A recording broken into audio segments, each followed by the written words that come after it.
अस्सलामुअलैकुम, welcome to my YouTube channel learning में जी। आज मैं आपके साथ IT 601 system and network administration का वीक नंबर 10 शेयर करने वाला हूँ। मैंने 7 to 9 की वीडियो बना के अपलोड कर दी, आप चैनल पर भी देख सकते हैं। जो ये प्लेलिस्ट जो है आपकी IT 601 के चैनल पे आपको मिल जाएगी। इसमें आप बाकी वीडियो को भी चेक कर सकते हैं फाइनल टर्म की प्रिपरेशन के लिए। अच्छा, अब इसमें हम आगे चलते हैं। वेब सर्विस, अब हम पीछे से पढ़ते आ रहे हैं सर्विस क्या होती है, कि किस टाइप कैसे उसको मैनेज करना है एज ए सिस्टम एडमिनिस्ट्रेशन। अब हम उसमें एक टॉपिक है वेब सर्विस का, कि वेब सर्विस के अंदर कौन कौन सी सर्विसेज होती हैं, ये हम सारी पढ़ेंगे। वेब सर्विस जो है वो उसके अंदर web service makes an application content available to user over the network over the internet using an internet browser. यानी आप ब्राउज़र पे आप लिखते हो www.vulms.edu.pk, तो आपको जो कंटेंट शो होता है ये वेब सर्वर या वेब सर्विसेज के अंदर आता है, कि आपको वो वेब सर्विसेज जो विचुअल यूनिवर्सिटी ने आपको प्रोवाइड की गई है। ठीक है, इसके अंदर ओपन स्टैंडर्ड्स हैं, बेनिफिट्स हैं, इसके यूजेज हैं। Running a web server is more than just installing Apache है। जस्ट ये नहीं IIS सर्विस इंस्टॉल करना विंडोज़ की या अपाची यूज़ करना लिनक्स का, ये इससे ज़्यादा है। इसके अंदर वेब सर्विसेज में बहुत सारी चीज़ें आती हैं। इसके अंदर वो कुछ ओपन स्टैंडर्ड आपको बताए गए हैं, बेनिफिट और यूजेज आप पढ़ सकते हैं। मैं भी आपको इसके बारे में और एक्सप्लेनेशन आगे चल के देता हूँ। स्टैटिक वेब सर्वर होता है CGI, यानी स्टैटिक वेब सर्वर वो होता है जो चेंज नहीं होता, वो सेम ही रहेगा। Servers only document that don't change और चेंज ओनली रेयरली, यानी बहुत ही माइनरली उसमें कोई चेंजेस। कॉमन CGI गेटवे, यानी ग्राफिक यूज़र इंटरफेस के थ्रू आप कुछ सर्वर के प्रोसेसेस को मैनेज कर सको। फिर डाटा ड्रिवन, यानी डाटा बेस ड्रिवन, आपका जो वेबसाइट का या आपका जो भी आपका वेब पे आपका एप्लीकेशन चल रही है उसका जो डाटाबेस है वो सारा इसमें मैनेज हो रहा हो। फिर मल्टीमीडिया सर्विस, यानी जो इसमें आप वीडियो और ऑडियो की लाइव स्ट्रीमिंग कर सकते हो, जैसे यूट्यूब है, फेसबुक पे लाइव स्ट्रीमिंग होती है। इसके लिए सेपरेट सर्वर्स होते हैं। ये चीज़ मैं अपने एक कॉमन एक्सपीरियंस से आपको शेयर कर देता हूँ, कि जो आपका सर्वर होता है वो नॉर्मल आपके यूजेज के लिए और आपके वीडियो और ऑडियो स्ट्रीमिंग के लिए, इसके लिए डिफरेंट सर्वर्स होते हैं। क्योंकि उसके लिए जो स्ट्रीमिंग करनी होती है जैसे यूट्यूब पे, इसके लिए काफ़ी हैवी और अच्छे सर्वर्स चाहिए होते हैं। नॉर्मल सर्वर्स के ऊपर ये नहीं चल सकते, क्योंकि उसमें स्ट्रीम करके आपको वीडियो एक जगह पड़ी है, उसे मिलियंस ऑफ यूज़र ने देखना है, तो सबको उसे स्ट्रीम करना पड़ता है, उसकी बफरिंग करनी पड़ती है। तो उसके लिए आपको मल्टीमीडिया सेपरेट इसके सर्वर्स होते हैं। ठीक है, ना आपने वेबसाइट होस्ट करनी है, उसके लिए आपको नॉर्मल सर्वर्स भी आप यूज़ उसे कर सकते हैं, जैसे शेयर्ड होस्टिंग बोलते हैं, या आप उसे डेडिकेटेड सर्वर बोल लो, या वर्चुअल प्राइवेट सर्वर बोल लो, VPS कह लो। ठीक है, तो ये वेब सर्वर्स के जो है वो वेब सर्विसेज जो आप यूज़ करते हो वो उसमें ये सारी बातें आती हैं। ठीक है, उसके बाद स्मॉल वर्सेस छोटी वेबसाइट वर्सेस लार्ज वेबसाइट, यानी छोटी वेबसाइट होगी तो आप उसे share hosting single web server पे करोगे। जब लार्ज वेबसाइट होगी तो आप उसके लिए डेडिकेटेड सर्वर या मल्टीपल सर्वर्स आप यूज़ करोगे। ठीक है, सिंगल पोर्ट या मल्टीपल पोर्ट्स, जब आपकी वेबसाइट के ऊपर पेजेस कम होंगे, कंटेंट कम होगा, तो फिर आप सिंगल पोर्ट भी आप यूज़ कर सकते हो, यानी पोर्ट 80 फॉर HTTP और 4434 फॉर HTTPS ये आप यूज़ करते हो। और अगर आप उससे आप मल्टीपल यूज़ करना चाहते हो 8000 या कोई भी आप, जैसे मैं आपको एग्जांपल दूँ, आप नॉर्मल आपने किसी कोर्स के अंदर, बल्कि इसकी असाइनमेंट थी या किसी और सब्जेक्ट की एक असाइनमेंट आई थी जिसके अंदर आपको आपने यूज़ किया था अपाची का जैम्प, जिसके अंदर आप पोर्ट 80 यूज़ कर रहे थे वो HTTP को एक्सेस करने के लिए। वो लोकल सर्वर होता है। लेकिन अगर आप लारावेल की एप्लीकेशन क्रिएट करो या किसी और प्लेटफॉर्म की करो, तो उसके लिए जब आप HTTP की रिक्वेस्ट करोगे आप किसी और पोर्ट के थ्रू भी कर सकते हो। जैसे इसने माई सर्विसेज कॉलन के बाद 8000 लिखा है इधर, तो वो 8000 पोर्ट यूज़ कर रहा है। तो अगर आपकी एप्लीकेशन ज़्यादा बड़ी होंगी, बहुत बड़ी होंगी, तो आप उसके अंदर मल्टी IP एड्रेस या मल्टीपल पोर्ट्स भी आप यूज़ कर सकते हो। ठीक है, आईपी एड्रेस मल्टीपल करने का या सर्विसेज का वो आपको मैं मतलब आगे समझाता हूँ वर्चुअल होस्टिंग के अंदर। वर्चुअल होस्टिंग में ये होता है कि एक सर्वर होता है, वो जिसे आप शेयर्ड सर्वर कह लो, डेडिकेटेड सर्वर कह लो, ठीक है। उसके ऊपर मल्टीपल वेबसाइट्स होस्ट होती हैं, 400 से 800 से 1200 हज़ार इतनी वेबसाइट एक डेडिकेटेड शेयर्ड सर्वर के ऊपर होस्ट हो सकती हैं। अब उसमें मल्टीपल एक सर्वर के ऊपर एक आईपी एड्रेस असाइन नहीं होता, उसको मल्टीपल असाइन होते हैं। लेकिन आपकी जो वेबसाइट है वो तो लिखी जा रही है www.site1.com, site2.com, site3.com। तो हम आईपी एड्रेस के उस जो है उसके इवज़ आप नाम असाइन कर देते हो, ताकि रीडेबिलिटी आपको पता ही है कि आईपी एड्रेस के अगेंस्ट आप कॉमन नेम असाइन कर देते हो वेबसाइट का, ताकि वो इजीली रीडेबल हो जाए। और आपके जो सर्वर होते हैं, आपने पहले डीएनएस का एक वर्ड पढ़ा था, डोमेन नेम सर्वर का, ठीक है, पढ़ा था, आपको याद होगा। आपके जो सर्वर के ऊपर 12 से 15 एक शेयर्ड होस्टिंग के सर्वर पे आईपी एड्रेस होते हैं, ज़्यादा भी हो सकते हैं। आप ये गूगल करके देखिएगा एक डेडिकेटेड सर्वर पे कितने हो सकते हैं, ज़्यादा हो सकते हैं, 12 से 18 से भी ज़्यादा हो सकते हैं, ठीक है। डिपेंड करता है उसकी रिसोर्सेज के ऊपर, डिपेंड करता है उस पर कितनी वेबसाइट जो है वो होस्ट हो रही हैं, ठीक है। उनके अगेंस्ट हर आईपी एड्रेस के अगेंस्ट वो एक डोमेन नेम सर्वर असाइन हो जाता है, डीएनएस असाइन हो जाता है। वो सिमिलर टू लुकिंग उसका अपना आप कस्टम नाम रख सकते हो। जो होस्टिंग प्रोवाइडर होता है उसने अपना नाम रखा होता है, यानी जो सर्विस प्रोवाइडर है या वर्चुअल होस्टिंग प्रोवाइडर है उसने अपना एक नाम रखा होता है, चाहे होस्टिंगर है, गूगल गोडैडी है और वगैरह वगैरह। इस तरह आपकी वेबसाइट उसकी तरफ डीएनएस की तरफ पॉइंट कर रही है, और डीएनएस किसकी तरफ पॉइंट कर रहा है, टुवर्ड्स आईपी एड्रेस, यानी डायरेक्टली पहले आपकी वेबसाइट है, उसके बीच में डीएनएस है, उसके बाद सर्वर है, ठीक है। आपकी वेबसाइट जो है वो आपकी आपने उस पर अपडेट जो किए होंगे वो डीएनएस अपडेट किए होंगे, वो डीएनएस पॉइंट करते हैं टुवर्ड्स सर्वर के स्पेसिफिक आईपी एड्रेस पे। तो इस तरीके से आप जो है वो डेडिकेटेड सर्वर को यूज़ करते हुए मल्टीपल आईपी एड्रेस आप सेम साइट के ऊपर भी असाइन कर सकते हो, डिफरेंट साइट के ऊपर भी असाइन कर सकते हो। यानी साइट 1 को भी आप मल्टीपल आईपी एड्रेस दे सकते हो, साइट 2 को और साइट 1 को, दोनों को भी सेम आईपी एड्रेस पर भी रख सकते हो, ठीक है। ये बात है सारी, ये वर्चुअल होस्टिंग होती है। अब इसके अंदर डिफरेंट किस्म की सर्विसेज आ जाती हैं, जैसे डिस्पैचर की टेक्निक है। The second technique is use one process as a dispatcher for many individual services. यानी बीच में ये डिस्पैचर है कि आपने सिर्फ और सिर्फ, मैं आपको ये अपने समझा देता हूँ, आपने सिर्फ और सिर्फ वेब सर्विस में मैं ऊपर आपने पढ़ा था कि सिर्फ और सिर्फ आपने वेबसाइट जो आपको नज़र आती है सिर्फ वो नहीं होना, आपका डेटाबेस सर्वर भी होना है, फिर आपका ईमेल सर्वर भी होना है। तो वो सारी सर्विसेज उसी ही आपको बीच में जो आईपी एड्रेस जो डिस्पैचर यूज़ हो रहा है उसी के थ्रू आपकी ये बाकी सारी जो सर्विसेज हैं वो भी चल रही होती हैं, ठीक है। लेकिन ये यूज़र्स को नज़र नहीं आती। ये देखें, the individual services listen on different ports such as but hidden from user, ये यूज़र को नहीं नज़र आती हैं। लोकल जब आप डेवलपमेंट करोगे, लोकली देखोगे चीज़ों को, तो उस पर आपको पता होता है कि आप कौन सी पोर्ट पे किस पे क्या आप सर्विस को सेट कर रहे हो। लेकिन जब आप ऑनलाइन देख रहे होते हो या आप किसी ऑनलाइन स्टोर पे जा रहे हो, वहाँ पर आपको नहीं पता होता कि आप कौन सी पोर्ट पे, कौन से आईपी एड्रेस के कौन से पोर्ट पे आप काम कर रहे हो, आपको नहीं पता होता वो चीज़। वो टाइम वो पीछे आप बीइंग एन आईटी इंफ्रास्ट्रक्चर जो होते हो, आपको पता होगा, आप सिस्टम एडमिनिस्ट्रेटर को या सर्वर मैनेजमेंट करने वाले बंदे को उसको पता होगा भाई कौन से आईपी एड्रेस पे कौन से पोर्ट पे क्या काम हो रहा है, ठीक है। फिर ये दो आगे जो है HTTPS and multiple servers. Cash 22 problem, इसको रीड कर लीजिएगा, मैं आपको HTTPS बता देता हूँ। ये होता है hyper text transfer protocol secured. इसकी पोर्ट हमने पीछे पढ़ी 443, यानी ये एक सर्टिफिकेट होता है। आप गूगल ने मस्ट कर दिया है कि आप बगैर सर्टिफिकेट SSL से एक सर्टिफिकेट, ये बेसिकली SSL का सर्टिफिकेट होता है, ये लिखा हुआ है on the certificate SSL certificate, secure socket layer. Basically ये आपको ये नहीं होता कि आपकी वेबसाइट वगैरह हैक नहीं हो सकती, कुछ का ये भी होता है कि पता नहीं ये वेबसाइट सिक्योर है, हैक नहीं हो सकेगी। ये बेसिकली आपकी जो पर्सनल इन्फॉर्मेशन होती है उसे इनक्रिप्ट कर देती है।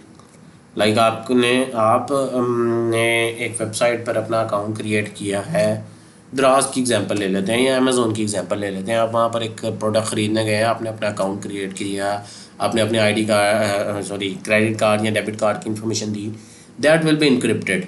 ये ना तो वो वेंडर को डायरेक्टली नज़र आएगी, ना ही आपके जो जैसे ये अमेज़ोन आप यूज़ करें ना ही उनको नज़र आएगी, वो इनक्रिप्टेड होगी, वो सिर्फ आपको नज़र आ रही है, वो दूसरा किसी पर्सन को एक्चुअल इन्फॉर्मेशन नहीं जाएगी। आप वो अपना CVC नंबर भी होता है उसके ऊपर, डेबिट कार्ड के ऊपर या क्रेडिट कार्ड के पिन या कुछ भी आप एंटर करना पड़ता है आपको बाज़ औक़ात, या आपको OTP सेंड होता है, ये कुछ भी उनके पास नहीं होता, सारी चीज़ें इससे इनक्रिप्ट हो जाती हैं।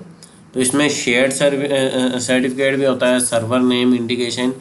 आपको मैं और ज़्यादा समझा देता हूँ कि कुछ सर्टिफिकेट शेयर्ड होते हैं, यानी शेयर्ड होस्टिंग के ऊपर, जैसे मैंने बताया कि 400 वेबसाइट एक सर्वर पे होस्ट हुई हैं, तो वो सारी शेयर्ड सर्टिफिकेट यूज़ कर रही होंगी, सब एक ही सर्टिफिकेट यूज़ कर रही हैं।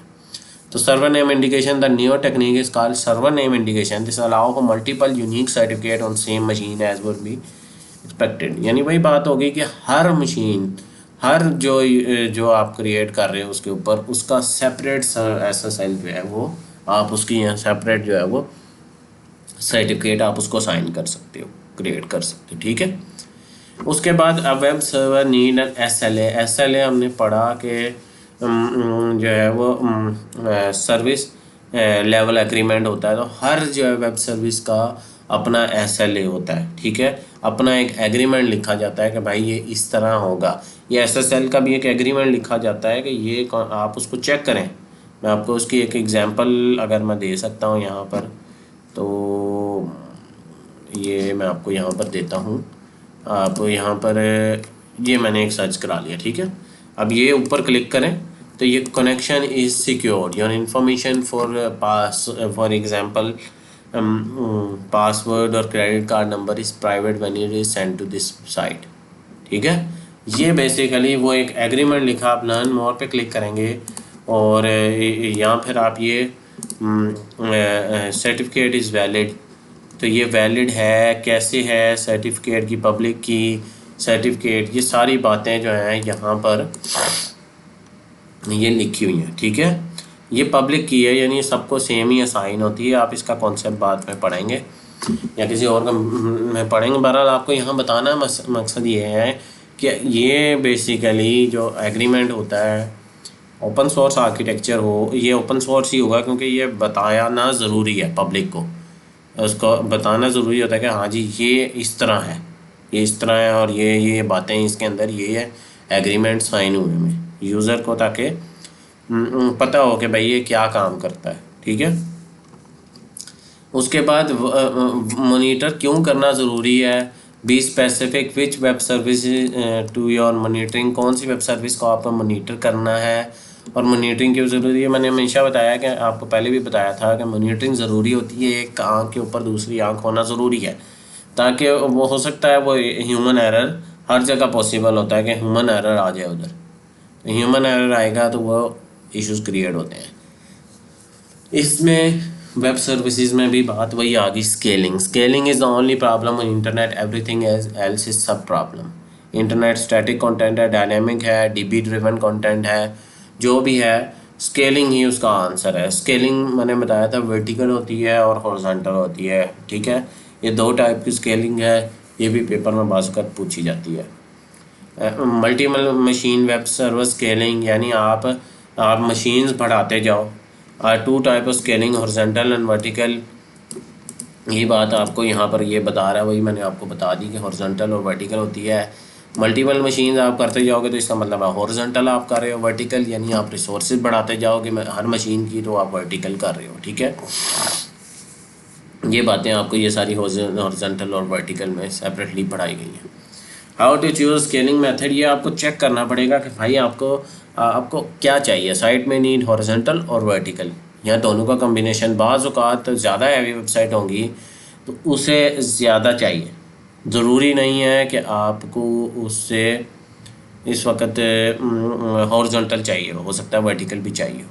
तो दोनों में से जो भी आपको बेहतर लगती है, ये सिस्टम एडमिनिस्ट्रेटर ही बता सकता है, जो उसको एडमिनिस्ट्रेट कर रहा है उसको बेहतर पता है कि भाई हमने हॉरिजॉन्टल यूज़ करनी है, वर्टिकल यूज़ करनी है। बहुत सारे कंपोनेंट हैं, ये आप इन्हें आइडेंटिफाई द इंटरफेयरिंग कंपोनेंट जो जिसकी वजह से इशू आ रहा है, जिसकी वजह से हमें स्केलिंग जो है वो अप्लाई करनी पड़ी है, वो हमने फाइंड करना है। फिर हम डायग्नोस्टिक देखेंगे कि हाँ हमें ये चाहिए या नहीं चाहिए, सीपीयू इंक्रीज़ करना है, रैम इंक्रीज़ करनी है, हार्ड डिस्क चाहिए, क्या चीज़ हमें इंक्रीज़ करना है। फिर हम जो है वो करेंगे तो हमें जो है वो ये हमारा इशू जो है वो रिजॉल्व हो जाएगा।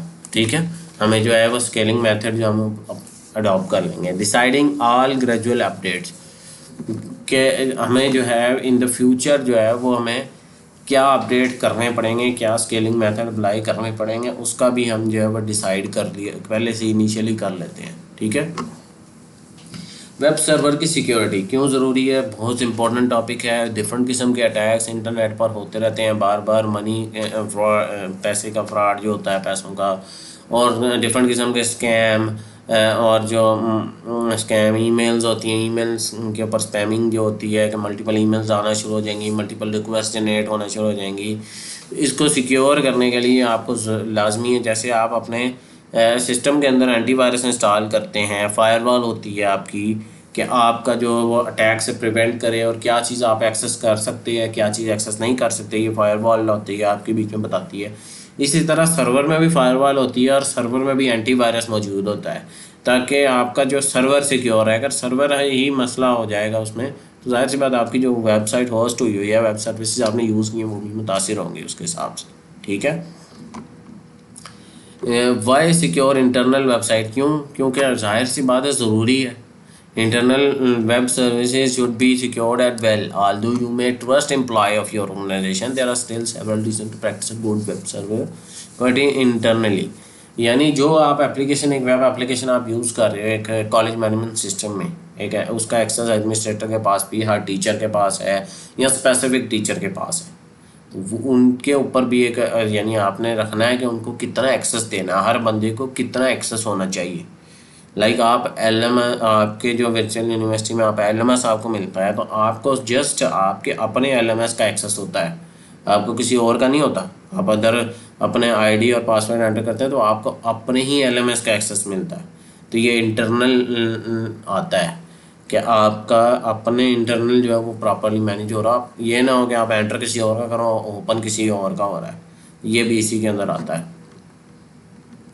Self-signed, a cryptographic certificate is created by a web system administration using software that come with the encrypting packages OpenSSL in the popular system. The certificate at point is self-signed. ये self signed certificate होता है जिसका मतलब है when someone connect to the web server using HTTP, the communication will be encrypted, but the client that connect has no way to know that it has been connected to that machine. यानी इसका मतलब ये है कि आपका बीच में एक SSL जो है वो आप HTTPS यूज़ कर रहे हो तो दूसरे को, किसी और को पता नहीं चलेगा। ये उसको स्पेसिफिक बंदे को असाइन करने के लिए होता है सेल्फ साइंड, यानी सिर्फ पर्टिकुलर यूज़र का हम ये कर सकता है। ये सिस्टम एडमिनिस्ट्रेटर के पास राइट होते हैं कि एक इंडिविजुअल यूज़र को सेपरेट कर दे ताकि वो उसकी सिर्फ कम्युनिकेशन सिस्टम एडमिनिस्ट्रेटर देख सकता है और कोई नहीं देख सकता। ठीक है, बाकियों को अगर सेम असाइन हुई है इंक्रिप्शन टेक्निक उसको डिफेंड कर देगा। ठीक है, ये सेल्फ साइंड है। प्रोटेक्टिंग वेब सर्वर एप्लीकेशन को प्रोटेक्ट करना बहुत ज़रूरी है। हमने ऊपर ये चीज़ें बातें पढ़ ली हैं, आप इसको रीड आउट कर लीजिएगा। फिर software vulnerability, directory transfer, form field corruption, SQL injection, ये सारी बातें, प्रोटेक्टिंग अपना कंटेंट जो है वो कैसे प्रोटेक्ट किया जाएगा। फिर एप्लीकेशन की security, limit the potential damage, validate, input validate, ये मैं बातें सारी आपको बता चुका हूँ। Automate data access, use permission and privileges, हर बंदे को अपनी प्रिविलेजेस, लाइक आप LMS, आप बीइंग अ स्टूडेंट है, आपको सिर्फ इतना ही पता है कि आप LMS को स्टूडेंट का LMS लॉगिन कर सकते हैं। आपके जो कैंपसेस हैं उनके पास और एक्सेसेस है, और एक्सेस होगा। जो टीचर आपके जो आपको जो ऐसे इसके सब्जेक्ट को टीचर लेक्चर देने वाला कोई और पर्सन होता है जो आपको जो मैनेज कर रहा होता है टीचर, उसके पास LMS और तरह एक्सेस होगा, उसके पास और प्रिविलेजेस होंगे, उसके पास और राइट्स होंगे। उसने असाइनमेंट चेक करनी है, असाइनमेंट क्रिएट करनी है, उसके पास स्टूडेंट का डाटा आ रहा होगा, रिकॉर्ड आ रहा होगा, उसने आपकी ग्रेडिंग स्कीम वगैरह प्रिपेयर करनी है, तो उसका LMS ही डिफरेंट होगा बिल्कुल। ठीक है, उसके पास प्रिविलेजेस और हैं, उसके पास राइट्स और हैं, आपके पास प्रिविलेजेस और हैं, आपके पास परमिशन और हैं। आप सिर्फ असाइनमेंट डाउनलोड करके अपलोड कर सकते हो, आप क्विज अटैम्प्ट कर सकते हो, आप जीडीपी अटैम्प्ट कर सकते हो। आप जो है इसके अलावा कुछ भी नहीं है देख सकते हैं। टीचर के देख सकते हो कि ये है क्या क्या। टीचर से डायरेक्ट जो है वो आपका नहीं पता है कि वो टीचर क्या काम कर रहे हैं और किस तरह का इस वक्त इस जो है डोमेन के ऊपर इस तरह का और क्या काम हो रहा है। ये चीज़ें आपको ये आपके पास इतने राइट्स नहीं होते। ठीक है, ऑटोमेट डाटा एक्सेस, इसका मतलब ये है कि आप जब LMS पर लॉगिन करते हो तो आपको हमेशा यही होता है ना कि आपको अपने सब्जेक्ट नज़र आ रहे होते हैं। वो खुद ही डाटाबेस में जाता है, देखता है सर्वर के, हाँ जी इस डाटाबेस इस नाम में इस यूज़र का ये VUID के मुताबिक पड़ा हुआ है, उसको उठाता है, वो लेके आता है और आपको स्क्रीन पे जो है वो आपके अपने सब्जेक्ट ही दिखा देता है, आपकी अपने ग्रेडिंग ही दिखाता है। कभी आपने देखा किसी और का आ रहा हो? नहीं आता, क्योंकि वो आपके जो ऑटोमेटिक डाटा एक्सेस, ऑटोमेट इसी चीज़ को कहते हैं। और वैलिडेट इनपुट भी इसी में ही आ जाती है कि वो आपको वही चीज़ दिखाएगा जो आपके मुताबिक है, आपके डाटाबेस के मुताबिक है। ठीक है, उतना ही डाटाबेस का एक्सेस है। Content management, providing a content management system empower user to perform self service update of web content.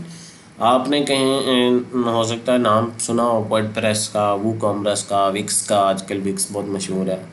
और इस तरह के जो कंटेंट मैनेजमेंट सिस्टम है उसके अंदर आपके पास एक थीम मौजूद होती है, उसमें आप अपडेट कर लेते हो चीज़ों को।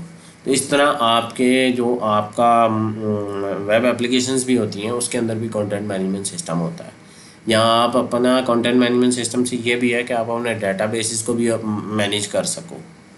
आप अपने डाटाबेस को भी, वो भी एक तरह का कंटेंट ही है ना कि आपको वो एक्सेस दिया गया हो। जैसे PHP माई एडमिन होता है, MySQL, उसमें आप या MariaDB का जो भी आपका डाटाबेस होता है उसमें आप मैनेज कर सकते हो कि यूज़र कितने हैं, कोई टेबल आपने ऐड करना है, कोई नया यूज़र वहाँ ऐड करना है, वो सारी मैनेजमेंट हुई थी। वो भी एक तरह का कंटेंट मैनेजमेंट सिस्टम ही है। ठीक है, उसमें जैसा आपने ड्रैग ड्रॉप करना होता है, कहीं पर कुछ चीज़ लाइन लिखनी है, आपको कोड नहीं करना होता, यानी आप कोडिंग के साइड पर नहीं जा रहे हो, आप जस्ट वहाँ पर चेंज करते हो, कलर चेंज करते हो, ऑटोमेटिकली पीछे जो आपका कोड होता है वो वहाँ पर जो चीज़ अपडेट होनी होती है, कोई इमेज लगा दिया, कोई वीडियो लगा दी, कोई टेक्स्ट ऐड कर दिया, वो सारी चीज़ें खुद ही होती हैं। वो कंटेंट मैनेजमेंट सिस्टम है। वेब सर्वर्स के पैकेजेस मुख्तलिफ, अपाची, HTTP या निक्स शायद इसको कहते हैं, फिर माइक्रोसॉफ्ट IIS है, फिर अपाची टॉम कैट है। ये मुख्तलिफ, ये आप खुद से अगर एक्सप्लोर करना चाहते हैं तो आप एक्सप्लोर कर सकते हैं।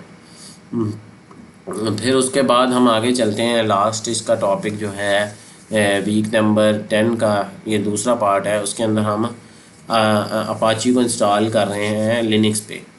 उसकी कमांड है sudo apt अपडेट। पहले तो हम लिनक्स को अपडेट करते हैं, ठीक है, वो यानी जितनी कोई भी लवाजमात होंगे उसकी रिपोजिटरी से उठा के वो अपडेट करेगा। उसके बाद अपाची 2 हमने इंस्टॉल किया है। बाय डिफ़ॉल्ट अपाची ये हमारे साथ जो बाय डिफ़ॉल्ट होता है अपाची, वो इस तरह जो है वो कन्फिगरेशन उसकी आ जाती हैं। ठीक है, ऑपरेशनल कमांड्स जो हैं उसकी, ये सिस्टम CTL हमने पहले भी किसी में पढ़ी हुई है। फिर ये डिफरेंट किस्म की आपके पास कमांड मौजूद है जिनको आप यूज़ करके अपाची का सर्वर आप इंस्टॉल करते हो। एक्टिव अपाची मॉड्यूल्स को एक्टिव करने के लिए आपको कमांड रन करनी पड़ेंगी। कॉमनली यूज़ अपाची मॉड्यूल जो वो सारे ये आपको कॉमनली यूज़ अपाची मॉड्यूल आपको बताए गए हैं। ठीक है, इसके अंदर mode security, deal with the security जो सर्वर, इसमें सारी सिक्योरिटी की आपकी बातें आपको बताया गया। आप इसमें रीड आउट करेंगे तो आपको समझ आ जाएगी। पेपर में पूछा भी जा सकता है कि ये चीज़ें पूछी जा सकती है। कॉमनली यूज़ अपाची मॉड्यूल्स कौन कौन से हैं, तो आप इसको अच्छी तरह याद कर लीजिएगा। Rewrite is also popular in web hosting. It is used to rewrite the URL and so that the redirection can be achieved. यानी इसके अंदर आप रीडायरेक्शन इसको अचीव करते हो कि HTTP से HTTPS पर। आपका ज़रूरी नहीं है कि अगर आपके पास सर्टिफिकेट है भी SSL का, जब तक आप अपनी वेबसाइट को HTTP से HTTPS पे रीडायरेक्ट नहीं करोगे वो आपकी वेबसाइट HTTP पे ही ओपन होगी। यानी कोई यूज़र गलती से HTTPS:// और www.आपकी abc.com ओपन कर देता है, अगर उसके ऊपर रीडायरेक्शन लगी होगी मॉड रीराइट के थ्रू, तो वो आपकी HTTPS पे ही जाएगी, HTTP पे आपकी वेबसाइट नहीं जाएगी। ठीक है। अगर रीडायरेक्शन नहीं लगी होगी तो वो इवन आपके पास SSL इंस्टॉल होगा फिर भी वो आपको कहेगा कि आपके पास इंस्टॉल नहीं है, क्योंकि वो रीडायरेक्ट नहीं हो रहा प्रॉपरली।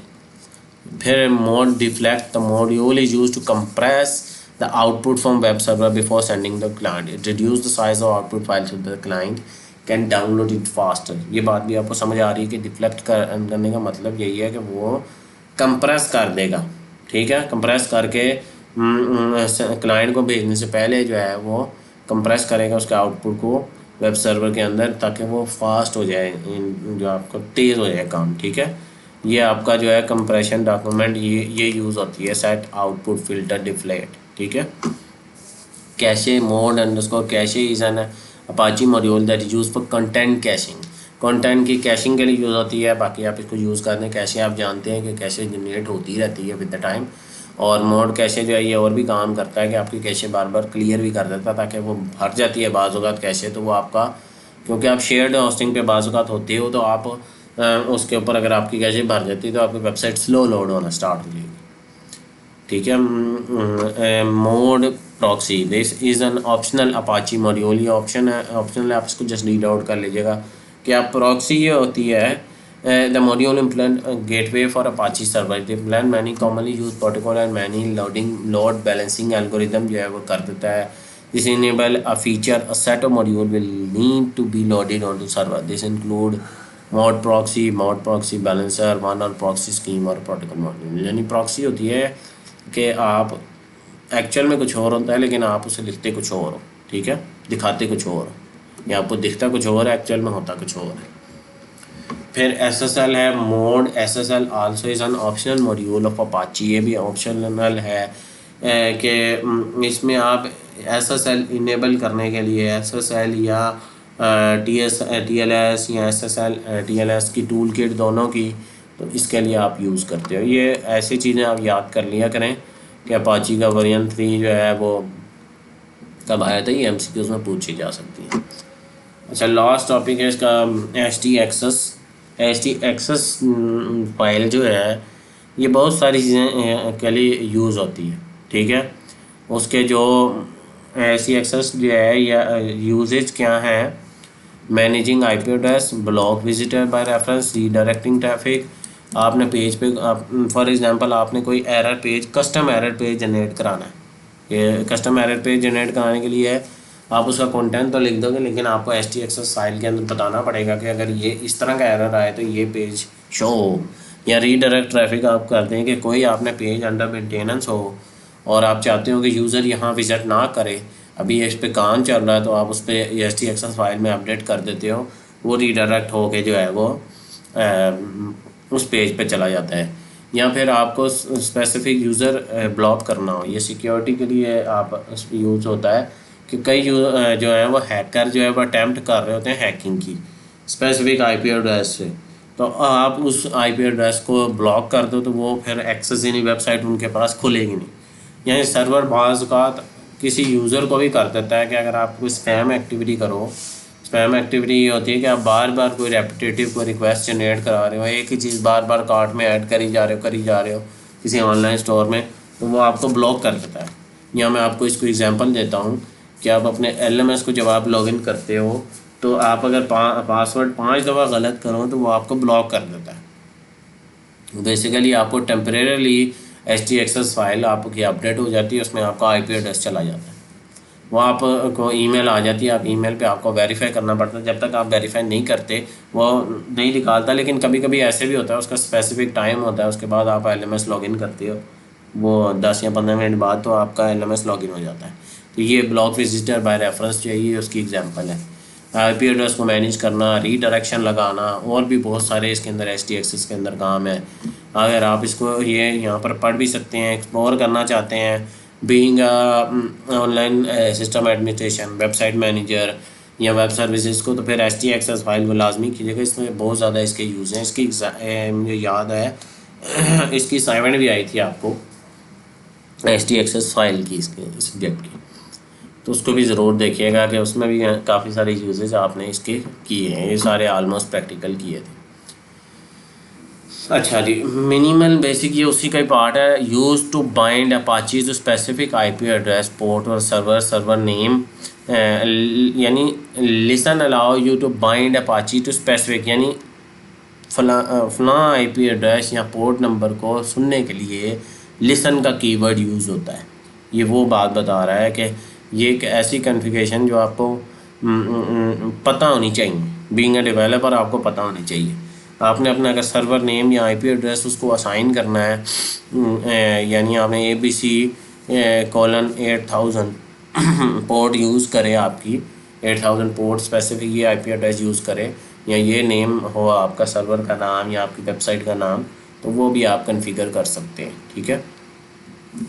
फिर सर्वर की रूट जो है, the top directory use the Unix style / as a directory separator instead of window style. ये भी बात आप नोट कीजिएगा कि ये स्लैश जो है, ये / जो है ये यूनिक स्टाइल है, यानी लिनक्स स्टाइल है, और जो ये वाली स्लैश होती है ये विंडो स्टाइल है फॉर डायरेक्टरी के लिए। ये डिफरेंस आपने इधर ज़रूर इस चीज़ को नोट करना है। ठीक है। अपाची जो इंस्टॉल डायरेक्टरी वो करता है, होम डायरेक्टरी वो इससे करता है। ठीक है। ये कुछ चीज़ें हैं जो आपको रीड आउट करनी है। अगर आप just paper point of view से करते हैं तो रीड आउट करें, लेकिन अगर आप फ्यूचर के लिए काम करना चाहते हैं तो मैं आपको ज़रूर एडवाइस ही करूँगा कि प्रैक्टिस, विदाउट प्रैक्टिस आपको ये कभी नहीं आ सकती। ठीक है। Documentation root, it specify document root directory और home directory of the server. It set to the Apache home htdoc by default. By default जो है वो htdocs होता है। होम डायरेक्टरी जो अपाची की है वो आपने जैम्प के अंदर जब यूज़ किया होगा आपने जैम, तो उसकी htdocs जो है ये बेसिकली आपकी होम डायरेक्टरी होती है। सर्वर की भी होम डायरेक्टरी htdocs होती है। लिनक्स के ऊपर भी जब आप यूज़ करते हो वहाँ पर भी जो आपकी होम डायरेक्टरी वो htdocs होती है। सम टाइम वहाँ पर डिफरेंट नेम भी हो सकता है, लेकिन आप होम डायरेक्टरी का कॉन्सेप्ट ये समझें कि बेसिकली आपकी वेबसाइट आपकी एक्सेस वहाँ से होनी है, तो आपकी htaccess फाइल जो है वो आपकी होम डायरेक्टरी में पड़ी होनी चाहिए, क्योंकि बाय डिफ़ॉल्ट उसको सेट यही किया होता है सर्वर की तरफ से, जो उसके अंदर फाइलें होती हैं वो एक्सेस होती हैं। ठीक है। उसने यही कहा है कि आप पहले ग्लोबल सर्च कर लें htdoc, फिर अगर आप इसमें चेंजेस करना चाहते हैं रूट में कोई भी चीज़ें, ये चीज़ें जो हैं ये इसकी जो कॉन्फ़िगरेशन या प्रॉपर्टी चेंज करना चाहते हैं, पहले आप htdocs के बारे में पढ़ें। वो मैंने आपको बता दिया है कि वो डिफ़ॉल्ट डायरेक्टरी है। उसके अंदर आपने ये चीज़ भी पढ़ी होगी कि बाय डिफ़ॉल्ट जो है वो इंडेक्स की फ़ाइल जो वो पिक करता है। इंडेक्स की फ़ाइल के अंदर आपने लिखा होगा अपनी कॉन्फ़िगरेशंस के अंदर, मैंने लिखा होगा कि .htaccess फाइल के अंदर आपकी जो है वो सारी इस तरह की चीज़ें जो भी आपने रीडायरेक्शन की है वो सारी बातें उधर पड़ी होंगी। अगर आप इसको चेंज करना चाहते हैं तो फिर ये कॉन्फ़िगरेशंस आपको स्क्रीन पे शो हो रही हैं। विदाउट प्रैक्टिस आपको कुछ नहीं आता, इसलिए आपको अगर इसकी प्रैक्टिस करनी है तो आपको जैम्प इंस्टॉल करें और उसके ऊपर आप प्रैक्टिस करें, ताकि लोकल सर्वर पर ही आप प्रैक्टिस कर सकते हैं। आप लाइव सर्वर पे तो नहीं कर सकते। ठीक है। यहाँ पर मेरी वीडियो का ये वीक नंबर 10 का इख्तिताम होता है। उम्मीद है मेरी वीडियो आपको पसंद आई होगी। मेरे चैनल को सब्सक्राइब करें, मेरी वीडियो को लाइक करें, ज़्यादा स्टूडेंट के साथ शेयर करें ताकि वह इससे फ़ायदा उठा के बेहतरीन पेपर की तैयारी कर सकें। मिलते हैं अगले वीडियो में, तब तक के लिए अल्लाह हाफिज़, अस्सलाम वालेकुम।